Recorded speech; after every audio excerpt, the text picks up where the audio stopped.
This isn't just a temple. This is the beating heart of Sikhism, where gold meets faith and service feeds over 100,000 people every day. I've studied architecture for years, but nothing prepared me for this. Nothing prepared me for a building that is as much about humanity as it is about design.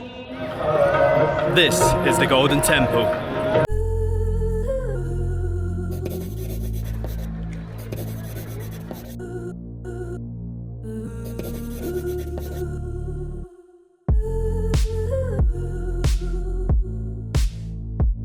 Good morning, explorers. So today is a big day because we head to the Golden Temple, which is super exciting. Part of the reason I came to India is because of this particular building. First we've got to get there. It's just a walk straight down this road. Look at this plaza, it's stunning. You've got the beautiful trees in blossom on the far side with the white petals as well, or the white blossom. I imagine that's purposeful because it matches the rest of this beautiful orangey white marble flooring. And it extends up into the building where you have the details on. You can see the jali work on the screens, on the balconies, and then finally the cold top as well. You see we're just past 6 o'clock here, so it's a great time to go in. You're going to pass through the water, which you have to do over here. To cleanse your feet before you go in. It makes perfect sense. You wash your hands over here as well.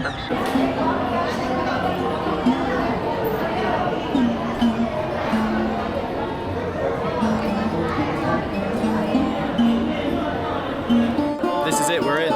This is the holy pool. That's the divine bridge beyond where you cross to get into the afterlife. Stunning, no? There's a buzz here even before you step inside. You can feel people's anticipation into getting into this insanely holy site. Every detail of it seems to cause awe and excitement. And rightly so.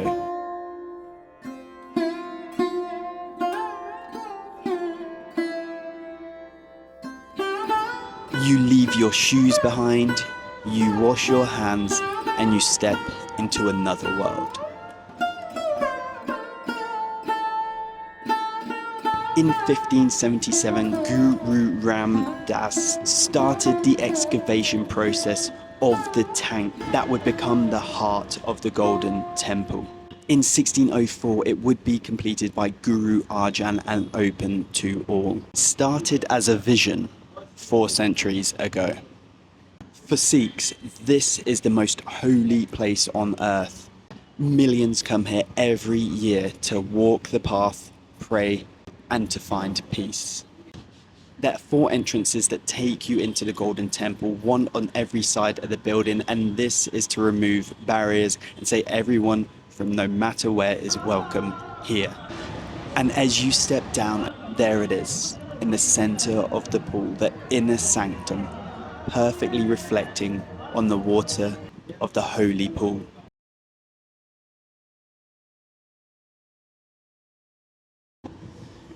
It's a place that immediately stops you. It immediately stops you in your tracks. In all of its activity, in all of its stillness. The people wandering around the edge with excitement, with anticipation.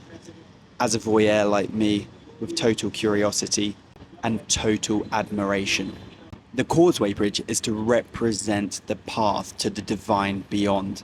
The innermost sanctum envelopes this. You cross the causeway to get to the inner sanctum. Here, all the pilgrims you can see are excited and waiting with anticipation, ready to go and ready to meet the Guru inside. 2 centuries after the original temple was complete, Maharaja Ranjit Singh would cover the temple in gold, creating what we now know as the Golden Temple. This wasn't done as a show of wealth, it was done to reflect divine light. It's been said that architecture is the finest form of art, and when you look at buildings like this, it's hard to disagree with that.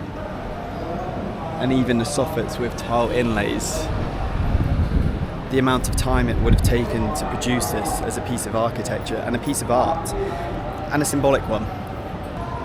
If you look up here, you've got balconies with jali work on, you've got golden cornices, the white marble, the inlays.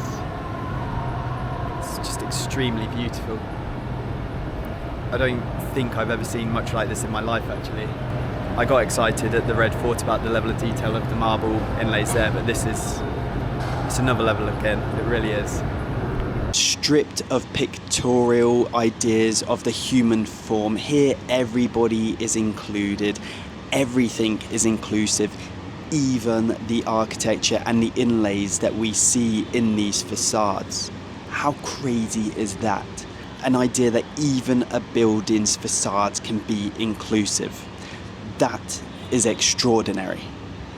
If you look closer at these marble facades, you won't just see beautiful inlays, you will find a written language in stone. What am I talking about? Well, let's take the lotus flower for example.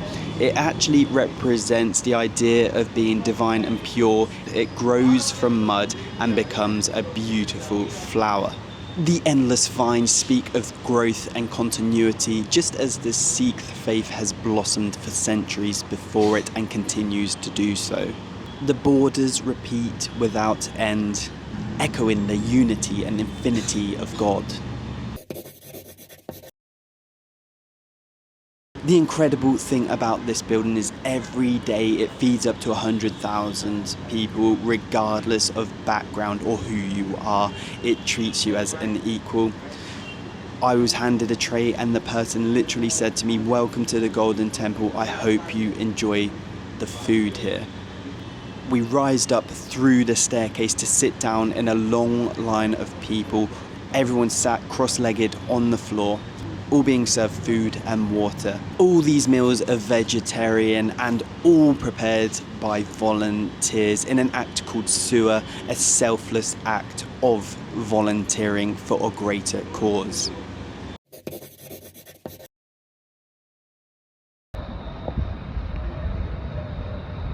So I found a lot of peace here tonight, and I didn't expect that, and it's largely because of that building over there. And that building says to us, you know, you don't have to be alone. We're here. There's probably people over there right now who need help and they're being sheltered. There's probably people over there right now who need food and they're being fed. And that is around the clock. It's not just 9 to 5. If I walked there right now to the Golden Temple and said I need food, they would feed me. That's powerful. And the architecture is beautiful, it really is. But it's where architecture goes beyond, and we have a total moral shift here. A moral shift that just says you are not alone. If I did nothing else in India, coming to here to Amritsar has made this whole trip to India worth it. Imagine a building that says you are welcome here, you are safe here, you will be treated well here. What that does. What an experience, what a temple. I hope you enjoyed this episode. If you did, please like and comment and share. Join me next time when we take on the India-Pakistan border.